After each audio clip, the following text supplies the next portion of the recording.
साथियों, आप सभी का इस प्लेटफॉर्म पर स्वागत है। यहाँ पर हम लोग विजन आइज कोचिंग संस्था के द्वारा जो न्यूज टुडे शीर्षक से डेली करंट अफेयर प्रोवाइड किया जाता है उसको यहाँ पर हम लोग देखेंगे। तो चलिए प्रारंभ करते हैं। सबसे पहले बात करते हैं, चीन ने संघाई सहयोग संगठन एससीओ के शासनाध्यक्षों की परिषद की 21वीं बैठक वर्चुअल रूप में आयोजित की। देखिए, इस बैठक के जो मुख्य निष्कर्ष उनकी बात करें तो भारत ने चीन की बेल्ट एंड रोड पहल का समर्थन करने वाली जो संयुक्त विज्ञप्ति रही है उसकी पुष्टि नहीं की है।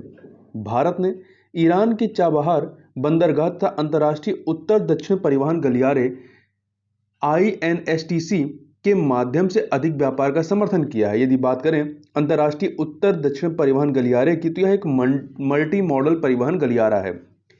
इसकी लंबाई लगभग 7,200 किलोमीटर है। यह गलियारा सड़क, रेल और समुद्री मार्गों के द्वारा मध्य एशिया व ईरान के माध्यम से रूस तथा भारत को जोड़ने का कार्य करता है। एससीओ सदस्य देशों एससीओ समूह में व्यापार और कनेक्टिविटी के बारे में बात करें, देखिए इसके सदस्य देशों का कुल व्यापार जो है, कुल व्यापार मूल्य वर्ष 2001 के 667 अरब डॉलर से बढ़ करके वर्ष 2020 में 6 ट्रिलियन डॉलर हो गया है। जबकि यदि भारत की बात करें तो एससीओ सदस्यों के साथ भारत का कुल व्यापार केवल अभी 141 बिलियन डॉलर है। और इस वर्ष एससीओ देशों में से भारत का अधिकांश व्यापार किसके साथ हुआ है? चीन के साथ। करीब करीब 100 बिलियन डॉलर का जो व्यापार है वो चीन के साथ हुआ है। मतलब 141 में 100 बिलियन डॉलर का व्यापार केवल चीन के साथ हुआ है। मध्य एशिया के साथ व्यापार 2 बिलियन डॉलर से भी कम रहा है। भारत के लिए चुनौतियां क्या हैं? तो देखिए, सीधी पहुंच न होने के कारण भारत और मध्य एशियाई देशों के बीच बड़े पैमाने पर व्यापार का अभाव है। दूसरा, कनेक्टिविटी की कमी के कारण हाइड्रोकार्बन से समृद्ध क्षेत्र, जो कि मध्य एशियाई क्षेत्र जो है वो हाइड्रोकार्बन समृद्ध क्षेत्र है, और भारत के बीच ऊर्जा संबंधों के विकास में बाधा आई है। इसके अतिरिक्त व्यापार भागीदारों के रूप में चीन और रूस की नजदीकियां बढ़ रही हैं। ये दोनों देश द्विपक्षीय व्यापार को वर्ष 2024 तक 250 अरब डॉलर तक बढ़ाना चाहते हैं। एससीओ बेल्ट एंड रोड पहल का समर्थन करता है, ध्यान रखिएगा, परंतु भारत अब ने अभी इसकी पुष्टि नहीं की है। एससीओ के बारे में बात करें, संघाई सहयोग संगठन के बारे में, तो इसकी स्थापना वर्ष 2001 में संघाई में हुई थी। ठीक है, संघाई में, जो कि चीन का शहर है। यह एक अंतर सरकारी राजनीतिक, आर्थिक और सैन्य संगठन है। तो ध्यान रखिएगा, अंतर सरकारी राजनीतिक आर्थिक के अतिरिक्त यह एक क्या है? सैन्य संगठन है। इसका मुख्यालय बीजिंग में है, चीन की राजधानी बीजिंग में है। यह वर्ष 1996 के संघाई 5, इस संघाई 5 समूह में कौन कौन शामिल थे? चीन, कजाकिस्तान, किर्गिस्तान, रूस व तजाकिस्तान समूह से उत्पन्न एक 8 सदस्यीय बहुपक्षीय संगठन है, जिसमें पहले 5 थे, बाद में जो है उज्बेकिस्तान, भारत और पाकिस्तान जो है इसमें इसके सदस्य बनते हैं। यहाँ ध्यान रखिएगा कि जो कजाकिस्तान, किर्गिस्तान, तजाकिस्तान और उज्बेकिस्तान है, इसके अतिरिक्त यहाँ मध्य एशिया में देखेंगे एक दूसरा भी देश है, तुर्कमेनिस्तान। तो ये 5 देशों का एक समूह है जो रसिया से अलग होकर बने थे। तो यहाँ ध्यान रखिएगा, एससीओ में जो है उन 5 में से तुर्कमेनिस्तान एससीओ का सदस्य नहीं है। कौन सा नहीं है? बस इतना याद रखिए, तुर्कमेनिस्तान नहीं, बाकी अन्य हैं। इसके अतिरिक्त देखिए, दुशांबे 2021 में आयोजित एससीओ शिखर सम्मेलन में ईरान के शामिल होने पर सहमति बनी थी। बेलारूस ने भी इसकी सदस्यता ग्रहण करने या प्राप्त करने की प्रक्रिया शुरू कर दी है। तो ध्यान रखिएगा, अभी 8 ही हैं। ईरान जो है, ईरान को शामिल करने पर सहमत बनी है, परंतु अभी शामिल नहीं किया गया है। और एक कुछ चीज देखें तो एससीओ के शासनाध्यक्षों की जो बैठक है वो प्रतिवर्ष आयोजित होती है या की जाती है। इसमें संगठन के व्यापार और आर्थिक एजेंडे पर ध्यान केंद्रित किया जाता है। या एससीओ के वार्षिक बजट को भी मंजूरी देती है, तथा भारत ने एससीओ के अध्यक्ष का पदभार संभाला है और भारत वर्ष 2023 में एससीओ देशों के नेताओं की बैठक की मेजबानी करेगा। आगे बात करते हैं, नासा ने कोरोनल होल्स नामक परिघटना के दौरान मुस्कुराते हुए सूर्य की तस्वीर खींची है। नासा की सोलर डायनेमिक्स ऑब्जर्वेटरी ने पराबैंगनी प्रकाश के कोरोनल होल्स की परिघटना का अवलोकन किया है। ये होल्स आमतौर पर हमारी आंखों के लिए अदृश्य होते हैं। कोरोनल होल्स के बारे में बात करें तो कोरोनल होल्स सूर्य की सतह पर ऐसे क्षेत्र हैं जहां से तेज सौर पौने अंतरिक्ष में प्रवेश करती हैं। चूंकि उनमें सौर पदार्थ कम होता है, इसलिए उनका तापमान कम होता है। इस वजह से वे अपने चारों ओर के परिवेश की तुलना में अधिक गहरे रंग के दिखाई देते हैं। कोरोनल होल्स कोई अनोखी घटना नहीं है। यह 11 वर्षों के लगभग पूरे सौर चक्र के दौरान दिखाई देती है।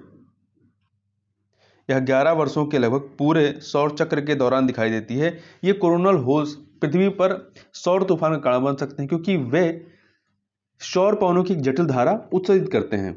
इसके अतिरिक्त ये तेज सौर पवन धाराएं पृथ्वी के चुंबकीय क्षेत्र के संपर्क में आती हैं और भूचुंबकीय तूफान जीएमएस उत्पन्न करती हैं। जो भूचुंबकीय तूफान है पृथ्वी की मैग्नेटोस्फीयर में एक विक्षोभ डिस्टर्बेंस है। मैग्नेटोस्फीयर पृथ्वी के चारों ओर का क्षेत्र है। यह पृथ्वी के चुंबकीय क्षेत्र द्वारा नियंत्रित होता है और पृथ्वी का जो मैग्नेटोस्फीयर है यह पृथ्वी को सूर्य द्वारा उत्सर्जित अधिकांश कणों से बचाने का कार्य करता है। भूचुंबकीय तूफानों का प्रभाव की बात करें तो देखिए ये उच्च आवृत्ति वाले रेडियो प्रसारण और ग्लोबल प्रोसेसिंग सिस्टम उपकरणों को बाधित करते हैं, उपग्रह की इलेक्ट्रॉनिक संरचना को नुकसान पहुंचाते हैं और अंतरिक्ष यात्रियों को अधिक विकिरण के प्रभाव में लाते हैं तथा यह चुंबकीय गतिविधियों में परिवर्तन की वजह से वोल्टेज बढ़ने से पृथ्वी पर विद्युत आपूर्ति प्रभावित हो सकती है। आगे बढ़ते हैं, आगे बात करते हैं कि केंद्र सरकार ने उच्चतम न्यायालय को सूचित किया है कि वह अनिवासी भारतीयों एनआरआई को रिमोट वोटिंग सुविधा देने पर विचार कर रही है। देखिए रिमोट वोटिंग जो होता है इसके तहत मतदाताओं को उनके पंजीकृत निर्वाचन क्षेत्र के अतिरिक्त निर्धारित मतदान केंद्रों की बजाय या पंजीकृत निर्वाचन क्षेत्र के निर्धारित मतदान केंद्रों की बजाय अन्य स्थानों से मतदान करने की अनुमति होती है। ये स्थान देश के भीतर या विदेश में भी हो सकते हैं। एनआरआई को वर्ष 2011 में, ध्यान रखिएगा, वर्ष 2011 में मतदान करने का अधिकार दिया गया था। यह अधिकार लोक प्रतिनिधि अधिनियम 1950 में संशोधन के द्वारा प्रदान किया गया था। हालांकि अधिनियम की धारा 20A के अनुसार विदेशों में रह रहे भारतीय मतदाताओं को अपना वोट डालने के लिए अपने निर्वाचन क्षेत्रों में शारीरिक रूप से या सशरीर उपस्थित होना पड़ेगा। रिमोट वोटिंग का महत्व क्या है? देखिए रिमोट वोटिंग से क्या होगा, भौगोलिक बाधाओं के कारण लाखों मतदाता अपने मताधिकार का प्रयोग नहीं कर पाते हैं। रिमोट वोटिंग का उद्देश्य इन समस्याओं को दूर करना है। मतदाता केवल एक पंजीकृत मतदाता केंद्र से ही नहीं बल्कि कई अन्य जगहों से भी वोट या मतदान डाल सकता है। यह संविधान के अनुच्छेद 226 की भावना के भी अनुरूप है। यह अनुच्छेद 226 जो अनुच्छेद आर्टिकल है यह कहता है कि इसके अनुसार वयस्क मताधिकार के आधार पर मतदान का अधिकार प्रदान करता है। रिमोट वोटिंग प्रतिनिधि लोकतंत्र को भी मजबूत करती है। इससे जुड़ी चिंताएं क्या हैं? तो देखिए मतपत्र की गोपनीयता का उल्लंघन होता है क्योंकि इसे हैक किया जा सकता है। इससे चुनाव परिणाम प्रभावित हो सकते हैं। मतदाता की पहचान करना मुश्किल है और यह मतदान प्रतिशत की गुणवत्ता और बेहतर प्रतिनिधित्व को बाधित करती है। यहाँ कुछ इसके संबंध में कुछ अन्य चीजों को देखें तो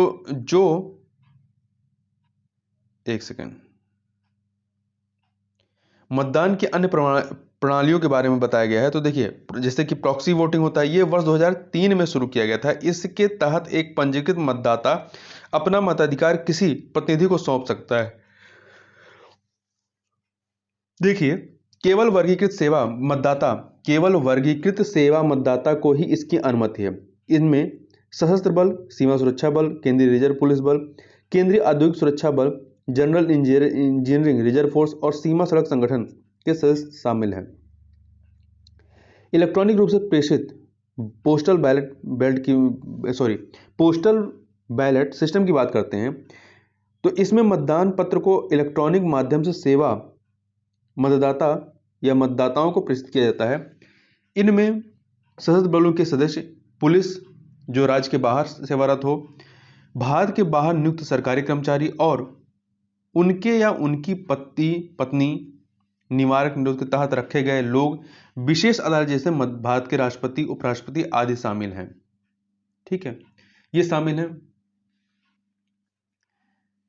आगे बात, परंतु इसमें विचाराधीन कैदी जो है वो शामिल नहीं है।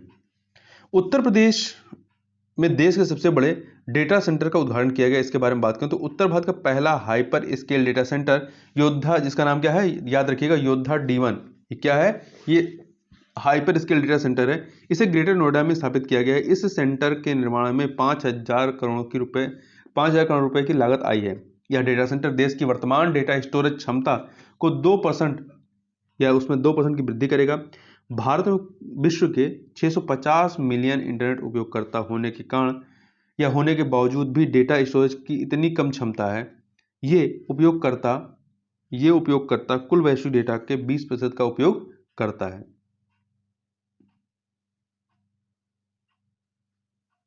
आगे बढ़ते हैं, डेटा सेंटर के बारे में बात करते हैं। देखिए, यह एक केंद्रीकृत स्थान में एक समर्पित सुरक्षित जगह है जहां यहाँ कंप्यूटिंग और नेटवर्किंग उपकरण बड़ी मात्रा में डेटा एकत्रीकरण, भंडारण, प्रसंस्करण, वितरण या पहुंच की अनुमति देने के उद्देश्य से स्थापित होते हैं। यह निम्नलिखित सेवाएं प्रदान करता है: नेटवर्क इंफ्रास्ट्रक्चर, सर्वर आदि को अंतिम उपयोगकर्ता स्थलों से जोड़ता है। स्टोरेज इंफ्रास्ट्रक्चर, डेटा स्टोर करता है। कंप्यूटिंग संसाधन, प्रसंस्करण, मेमोरी आदि प्रदान करते हैं जो एप्लीकेशन को चलाते हैं। देखिए, डेटा सेंटर्स की आवश्यकता क्यों है? तो डेटा स्थानीयकरण मानदंड जो है भारत में एक मजबूत डेटा सेंटर अवसंरचना स्थापित करने की आवश्यकता को रेखांकित करता है। आपस में जुड़ी इस दुनिया में डिजिटल संप्रभुता की रक्षा करना आवश्यक है। डेटा सेंटर्स को बढ़ावा देने के लिए उठाए गए कदमों की बात करें तो संस्थागत ऋण तक पहुंच आसान प्राप्त करने और विदेशी निवेश को आकर्षित करने आदि के लिए डेटा सेंटर को अवसंरचना का दर्जा दिया गया है। प्रारूप डेटा सेंटर नीति 2020 का उद्देश्य भारत को ग्लोबल डेटा सेंटर हब बनाना है। आगे बात करते हैं, संयुक्त राष्ट्र विकास कार्यक्रम यूएनडीपी ने cities alive designing cities that work for women report जारी की है। यह रिपोर्ट शहरी योजना निर्माण और विकास के सभी पहलुओं से जुड़ी निर्णय प्रक्रियाओं में महिलाओं को प्रत्यक्ष रूप से शामिल करने की आवश्यकता पर बल देता है। महिलाओं की समझ प्रमुख चुनौतियां क्या हैं कि पहला है रक्षा और सुरक्षा की। असुरक्षित सड़कें और सार्वजनिक स्थल, सुरक्षा चिंताओं की वजह से महिलाओं की सीमित आवाजाही, जलवायु विविधताओं का अपेक्षाकृत अधिक खतरा इत्यादि है। सर्वेक्षण में शामिल 32% महिलाओं ने रात्रि में सार्वजनिक स्थलों पर स्वयं को असुरक्षित महसूस करने की बात कही है। इसके अतिरिक्त न्याय और समानता की बात कही गई है। इसमें शहरी शासन में सीमित लैंगिक समानता है। यही नहीं, निर्णय लेने और नेतृत्व में भी उसकी सीमित हिस्सेदारी है। विश्व स्तर पर व्यवसायों में निर्णय लेने वाले उच्च पदों पर केवल 29% महिलाएं हैं। स्वास्थ्य और कल्याण की बात करें तो अपर्याप्त सार्वजनिक स्थल, अपर्याप्त स्वास्थ्य देखभाल, जल की कमी, स्वच्छता का अभाव आदि। सर्वेक्षण में शामिल 76% महिलाओं ने माना कि सुरक्षित मार्गों की कमी उनके स्वास्थ्य और कल्याण के समक्ष बड़ी बाधा है। बेहतरी और इच्छा पूर्ति, शिक्षा और रोजगार में पूर्वाग्रह एवं बाधाएं, अपर्याप्त अवकाश व अपनेपन की भावना की कमी। 17% वैश्विक आबादी को यह स्वीकार नहीं कि उनके परिवार की कोई महिला श्रेष्ठ नौकरी करे, तो ये भी गलत चीज है। सुझाई गई प्रमुख रणनीतियां क्या है इसमें? तो सड़कों को सुरक्षित करके आप महिलाओं की आवाजाही को आसान बनाने की जरूरत है। इसके अलावा शहरी जलवायु रणनीतियों में लैंगिक दृष्टिकोण को शामिल किए जाने की संभावना है, की आवश्यकता है। लैंगिक आधार पर डेटा संग्रहण किया जाना चाहिए। इसके अलावा महिलाओं के संपत्ति के अधिकार की भी रक्षा की जानी चाहिए। शारीरिक और मानसिक स्वास्थ्य देखभाल तथा पोषण संबंधी सुविधाओं तक पहुंच बढ़ानी चाहिए। अवकाश व्यतीत करने की जगहें और सांस्कृतिक स्थलों तक पहुंच सुगम और समावेशी होनी चाहिए। आगे बात करते हैं, भारतीय रिजर्व बैंक आरबीआई ने थोक खंड होलसेल सेगमेंट में डिजिटल रुपए की पायलट परियोजना शुरू की है। देखिए, आरबीआई ने द्वितीयक बाजार में होने वाले सरकारी प्रतिभूतियों के लेन देन से निपटान के लिए डिजिटल रुपए की शुरुआत की है। यह कदम मौद्रिक तथा भुगतान प्रणाली को और अधिक कुशल बनाएगा। यह निपटान गारंटी अवसंरचना की जरूरत के पूर्वानुमान लगाकर लेन देन की लागत को कम करेगा। इसके अलावा खुदरा एंड डिजिटल रुपए की शुरुआत चयनित स्थलों पर जल्द ही की जाएगी। इससे पहले वर्ष 2022 के केंद्रीय बजट में डिजिटल रुपया लॉन्च करने की घोषणा की गई थी। डिजिटल रुपया central bank digital currency CBDC RBI द्वारा जारी डिजिटल रूप से कानूनी मुद्रा या लीगल टेंडर होगी। इसे जो है ई रुपीज डिजिटल रुपया के रूप में दर्शाया जाएगा, जैसा कि यहां पर दिखाया गया है। ये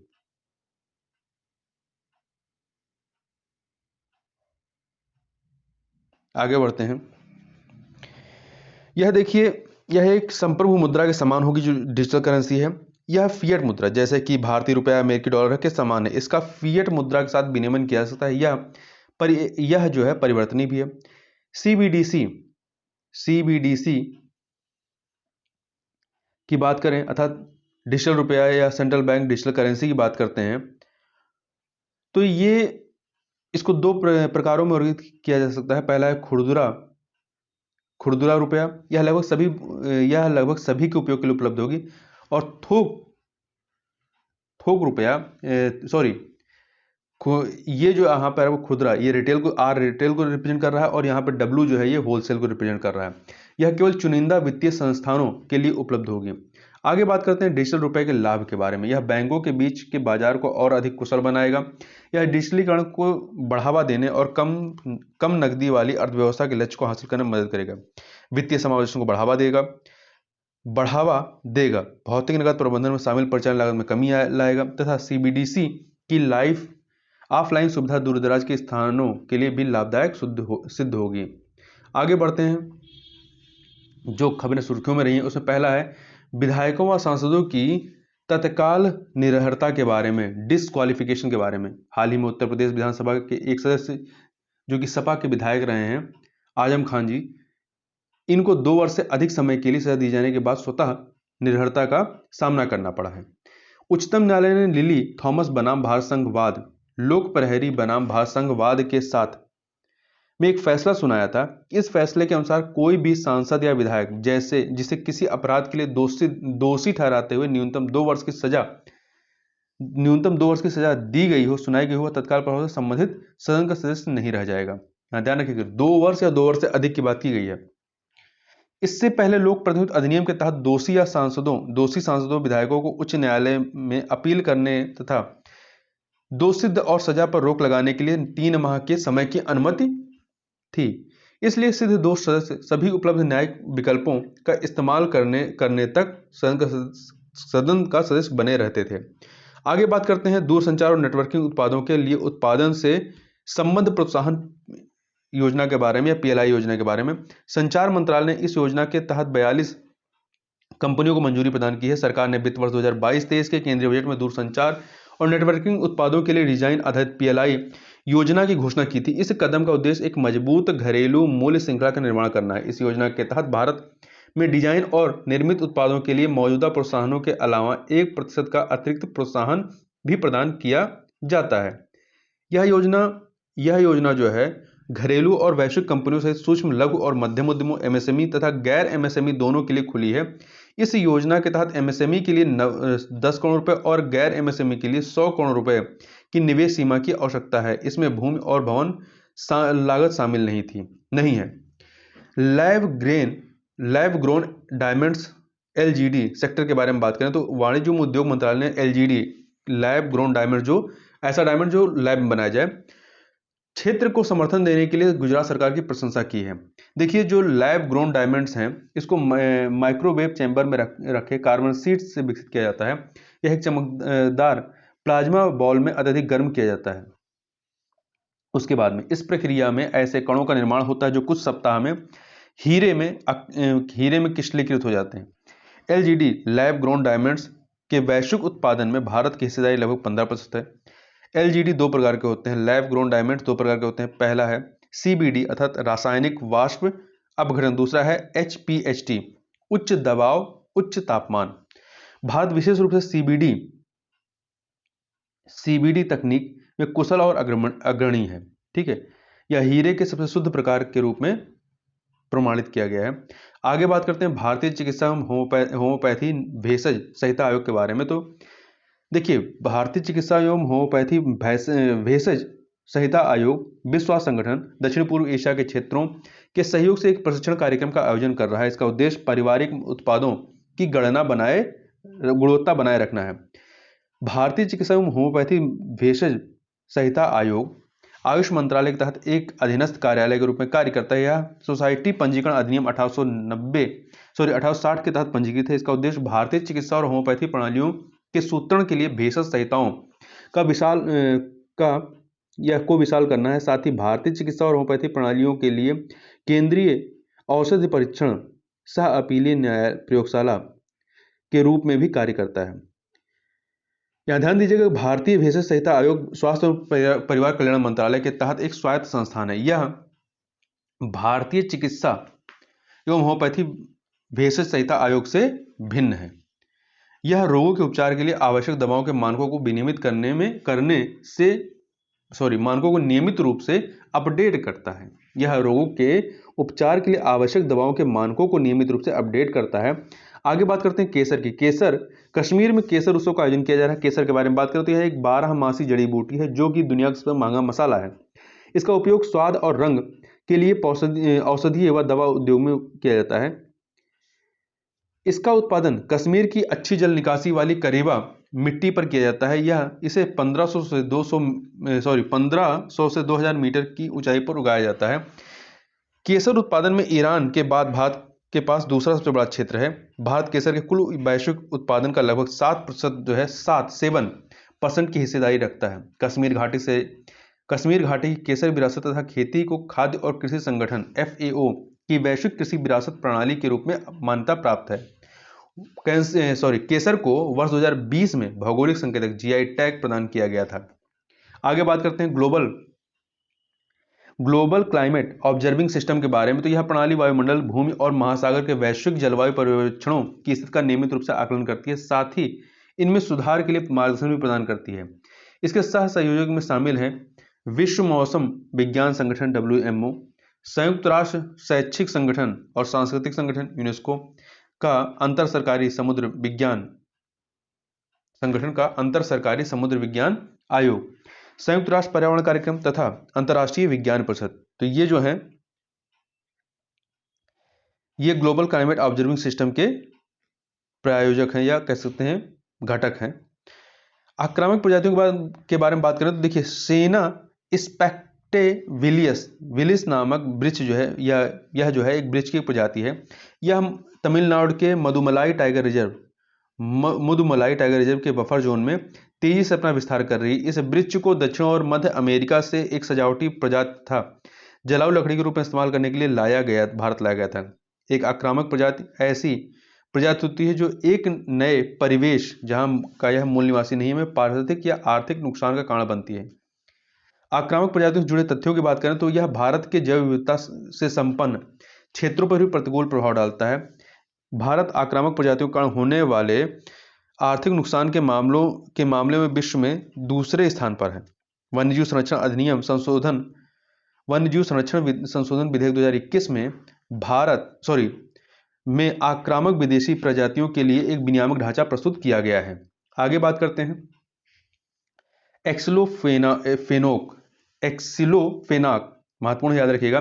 भारतीय पशु चिकित्सा अनुसंधान संस्थान ने मवेशियों में एक्सिलोफेनाक के उपयोग पर प्रतिबंध लगाने की मांग की है।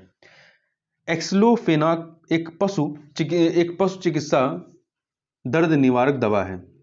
यह मांग इसलिए की गई क्योंकि एक अध्ययन से पता चला है कि एक्सिलोफेनाक दवा का जलीय गैसों और गायों में डाइक्लोफेनाक के रूप में चयापचय मेटाबोलिज हो रहा है। यह अंततः देश में गिद्धों की आबादी के लिए खतरा है। डाइक्लोफेनाक एक सूजन रोधी दवा होती है। इस पर वर्ष 2006 में प्रतिबंध लगा दिया गया था। यह दक्षिण पूर्व एशिया में गिद्धों की आबादी में यह दवा संपूर्ण एशिया में गिद्धों की आबादी में नाटकीय रूप से गिरावट करीब 99% की गिरावट हुई थी का मुख्य कारण बनी थी। नए क्षुद्रग्रह 2022 AP7 खोजा गया है। इसकी बात करें तो खगोलविदों ने 2022 में AP7 नाम के एक संभावित रूप से खतरनाक क्षुद्रग्रह PHA की खोज की है। यह पिछले 8 वर्षों में खोजा जाने वाला सबसे बड़ा खगोलीय पिंड है जो पृथ्वी के लिए संभावित रूप से खतरनाक है। इसकी चौड़ाई 1.5 किलोमीटर है। यह 1 किलोमीटर से अधिक आकार के 1 किलोमीटर से अधिक आकार के किसी भी क्षुद्रग्रह को प्लेनेट किलर कहा माना जाता है। भविष्य में यह क्षुद्रग्रह पृथ्वी की कक्षा को पार करते हुए आगे बढ़ेगा। यही कारण है कि इसे PHA अर्थात संभावित रूप से खतरनाक क्षुद्रग्रह के रूप में वर्णित किया गया है। PHA को उन मानदंडों के आधार पर परिभाषित किया गया है जो किसी क्षुद्रग्रह के पृथ्वी के निकट आकर उसे खतरा पहुंचाने की उसकी क्षमता को मापते हैं। मोरबी गुजरात के बारे में बात करें तो हाल ही में मोरबी गुजरात में मच्छू नदी पर बना पुल टूट गया है। मच्छू एक छोटी नदी है। यह मंडला पहाड़ियों से निकलती है और कच्छ के रण में विलीन हो जाती है। इसकी लंबाई 130 किलोमीटर है। मोरबी लघु और मध्यम उद्यमों का प्रमुख केंद्र रहा है। यह भात का सिरेमिक कारखाना है। भारत के संपूर्ण सिरेमिक उत्पादन का लगभग 70% मोरबी में उत्पादित किया जाता है। यहाँ निर्मित सिरेमिक टाइलें मध्य पूर्व एशिया आदि देशों को निर्यात किया जाता है। तो इस प्रकार से इस वीडियो में बस इतना ही। मिलते हैं नेक्स्ट वीडियो में, तब तक के लिए बहुत बहुत धन्यवाद।